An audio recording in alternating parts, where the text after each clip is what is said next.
Okay, so now we are going to do page 8. And on page 8, I know when I turn this around, you can't really see it, so I'll just describe.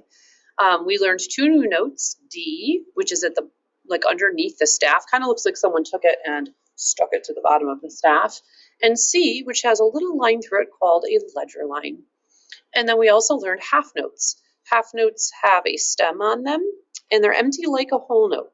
So they are empty like a whole note, and they have a stem like a quarter note. All right, so just to review, whole notes get 4 beats, quarter notes get 1. We already learned those, and half notes take up a half of a measure in 4/4 time, and so they get 2 beats.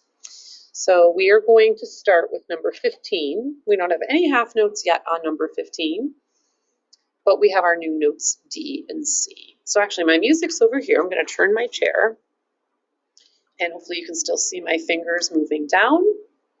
All right, so here's 15, moving on down. So we have our right hand on the thumb rest, holding up the clarinet. Left hand is set to an E. Top teeth are on. It's a little twisted there. Top teeth are on, bottom lip is in place. 1, 2, ready, go.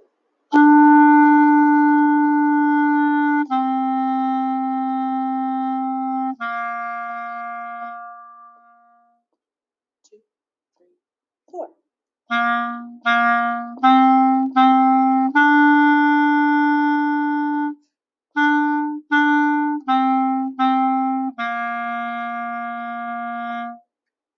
And I took that last breath mark because 4 measures on 1 breath might be a lot for you, so you'll want to breathe there. Number 16 is called half full or half empty, and that title is because it has half notes and half rests. And the half rest is in the second measure. It looks a lot like a whole rest. Whole rests are also kind of a black rectangle, but it's placed on the 3rd line of the staff. I can tell it's a half rest very easily because it shares the measure with a half note. So I know it can't be a whole rest because a whole rest would be by itself in the measure. So I asked you to do 16A, and then when we have our next lesson, I will play B while you play A, and it'll make a nice duet. So if you wanted to, if you're feeling extra motivated, you could play with this video and do the B part and play along with my A part, and then you'd hear the harmony. Or you can just play the A part along with me. So here's 16A. Starts on thumb F, top teeth on, bottom lip in. Make sure our right thumb is holding up the clarinet right about where the nail ends. 1, 2, ready.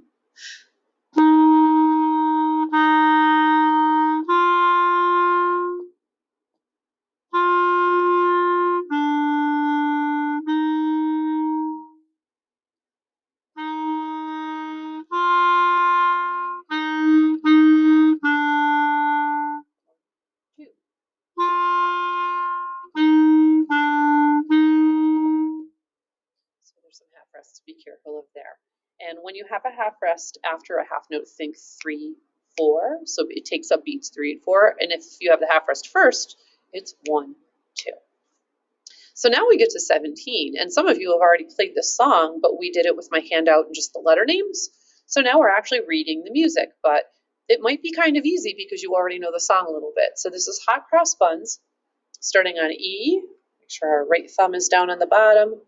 Top teeth in place. Tap your foot with me. 1, 2, ready.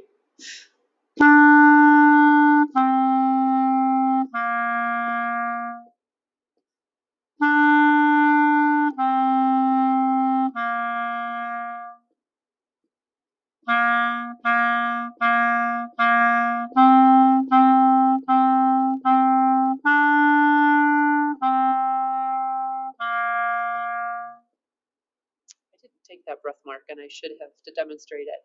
I don't really need it, but you will want to take that breath mark. And this piece is all made up of half notes and quarter notes, so no whole notes in that piece. Now we get to 18, Au clair de la lune, which is a very famous French folk song.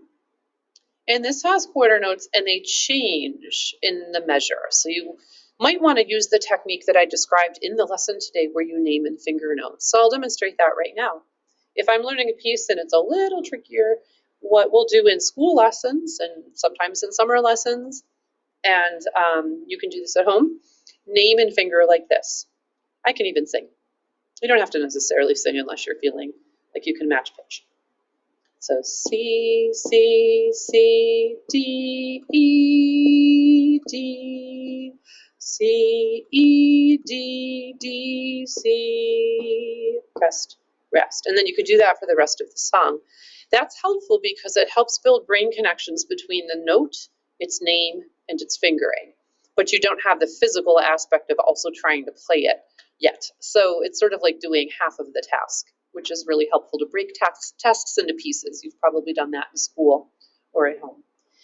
So name and finger notes, and if you didn't want to sing, you could just go C, C, C, D, E, D. But notice I stretch out the half notes and say them for 2 beats. All right, let's play 18, and I will breathe where I'm supposed to on those breath marks. 1, 2, ready.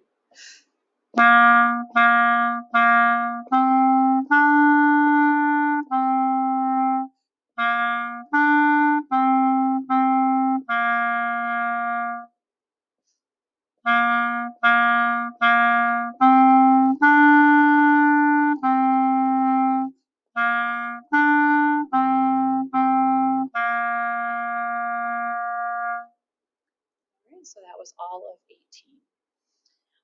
The last one is 19. Now this is not a duet. This is actually 2 lines long, and you can tell because at the end there's a double bar, and the double bar is the symbol that tells you you're at the end of a song. So like 18 had a double bar after 1 line, 19 doesn't have it until after 2 lines. You'll figure that out easily because you know Jingle Bells. So we're going to play Jingle Bells, but our horses are very, very slow. And the song is simpler than you probably learned it singing.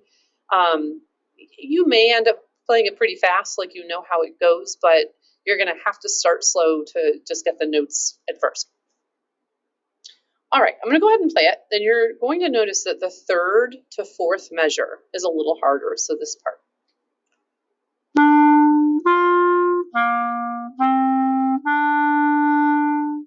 And in the lessons, we circled those 2 measures, and I wrote 10 times. The reason for that is because music is not equal. Some music we play is easier, some is harder, and within a piece of music, there may be measures that are harder.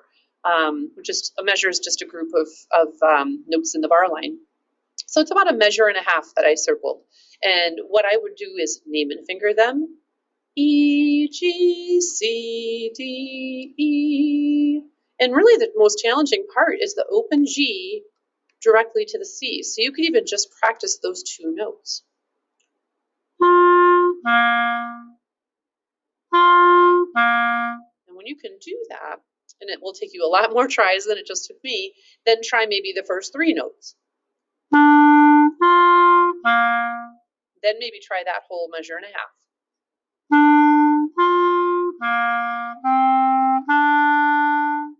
And if it goes well, do it 10 times in a row. Now, if you get it wrong 10 times and right once, your work is not done. You have to get it 10 times in a row sounding good. So invest some time in that. And then you have the same thing on the next line, but you won't have to reinvest the time to learning it because you'll already have it under your fingers. We call that muscle memory. And if you tie your shoes, you probably don't think too hard about it, but when you first learned, you had to think of all the steps until the brain got the signal to your fingers faster. So that's exactly what we're doing, just developing a pathway from your brain to your fingers and developing muscle memory. All right, so here's Jingle Bells, slow, starting on an E. All right, so bottom hand is the right hand, and top teeth are on. 1, 2, ready, go.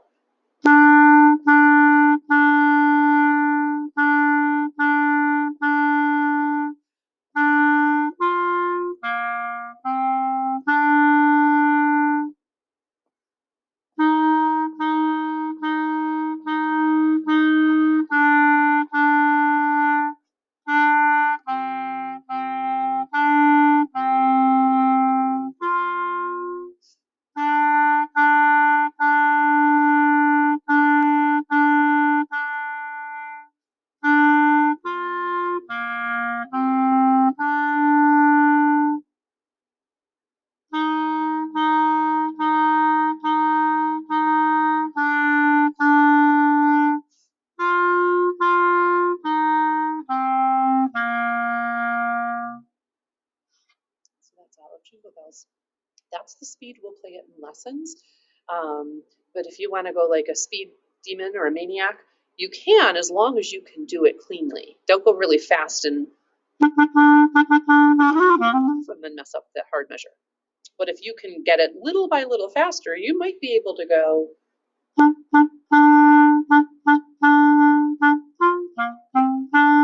Might be able to go a little bit faster. And then I did not assign number 20, but if you like a challenge and you want to learn how to write music, you can try it and I'll check your work. But it is not assigned to you. So that's just like an optional activity. All right, so happy practicing on lesson 8 with the whole clarinet. Take breaks between songs because your thumb is going to get kind of like sore and tired until we build up a little strength right here where this tendon is. And if it continues to hurt throughout the weeks, please tell me and I will make sure that we get you a neck strap to take the weight off of your thumb and put it around your neck. And I'll bring one to demonstrate. All right, bye. See you at the next lesson.